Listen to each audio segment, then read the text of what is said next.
Ministro Cancellieri, lei in data 11 ottobre, durante un'intervista a Radio 24, diceva, con riferimento al problema del sovraffollamento delle carceri e al messaggio inviato dal Capo dello Stato in cui chiedeva al Parlamento di proporre l'amnistia e l'indulto, diceva: so bene che per molti sarà anche un provvedimento impopolare, ma la gente capisce più di quanto pensiamo. C'è la necessità di far fronte all'emergenza carceri. Ho idee chiare sulla legge da proporre su amnistia e indulto, chiarisce poi il Ministro, 20.000 detenuti liberi.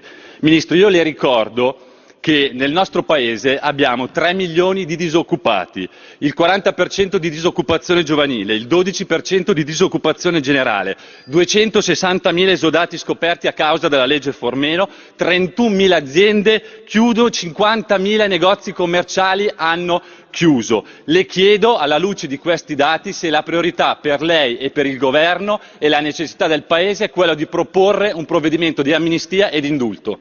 Rispondo all'interrogazione dell'onorevole Molteni ed altri richiamando le considerazioni svolte dal Presidente della Repubblica nel messaggio inviato alle Camere in data 8 ottobre ultimo scorso, secondo cui per risolvere il problema di straordinaria gravità del sovraffollamento carcerario occorre un intervento altrettanto straordinario ed urgente, ma composito su più fronti.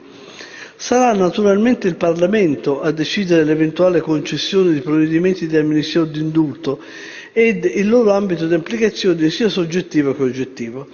Ma è chiaro che eventuali provvedimenti di clemenza non avrebbero alcun senso se non quello di alleggerire temporaneamente la tensione detentiva ove non fossero accompagnati da misure strutturali di carattere normativo, logistico ed organizzativo. Sotto il profilo normativo, i recenti interventi attuati con il decreto legge 78 del 2013, che ha elevato il limite di pena edittale per l'applicazione della custodia cautelare in carcere, ha abrogato alcuni automatismi che precludevano ai recidivi non pericolosi l'accesso ai benefici carcerari e ha reso più agevole l'impiego lavorativo dei detenuti anche per progetti di pubblica utilità. Questo provvedimento sembra aver determinato un sia pur lento mutamento di tendenza. Si è infatti registrata una diminuzione delle presenze dal 30 settembre 2012 ad oggi di oltre 2.000 detenuti, mentre da luglio scorso vi è stata una flessione di circa il 50% del numero degli ingressi in carcere dei soggetti condannati con sentenza definitiva. Sono inoltre attualmente al lavoro alcune commissioni di studio, dalle quali giungeranno a breve ulteriori proposte di interventi normativi sull'ordinamento penitenziario, le condizioni detentive, le misure alternative alla detenzione, il sistema sanzionatorio e il processo penale.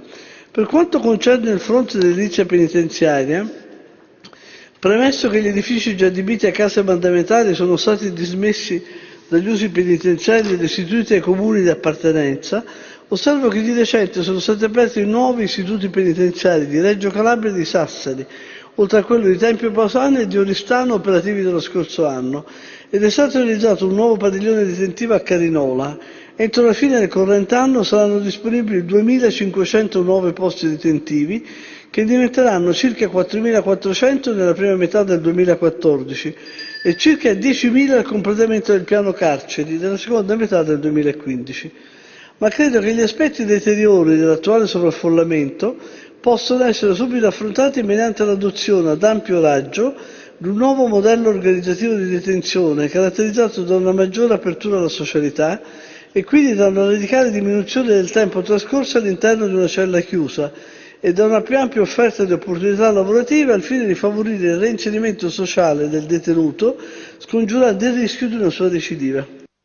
Presidente, grazie. Non siamo assolutamente soddisfatti della risposta che ci ha dato il signor Ministro. Per noi le priorità del Paese oggi sono altre. Prima ho letto dei numeri che sono la fotografia dello stato di crisi di questo Paese in termini occupazionali, in termini del lavoro, abbiamo le aziende che chiudono, abbiamo decine e centinaia di imprenditori che si tolgono la vita quotidianamente. E questo Governo e questa maggioranza cosa fa? Pensa al problema del sovraffollamento delle carceri carceri proponendo soluzioni di amnistia, di indulto. Le dico subito, in maniera chiara e in modo coerente, che la Lega era contraria nel 2006, è stata contraria, è stata l'unica forza politica che nel 2006 votò contro l'indulto del governo Prodi, 36.000 detenuti rimessi in libertà e nei primi 5 anni 12.000 di queste persone rimesse in libertà sono tornate a delinquere. Siamo contrari alle amnistie, siamo contrari agli indulti, siamo contrari agli atti di clemenza, ma siamo anche contrari, Ministro, alle amnistie e agli indulti mascherati. Le ricordo che dal 2010 al 2013 sono stati approvati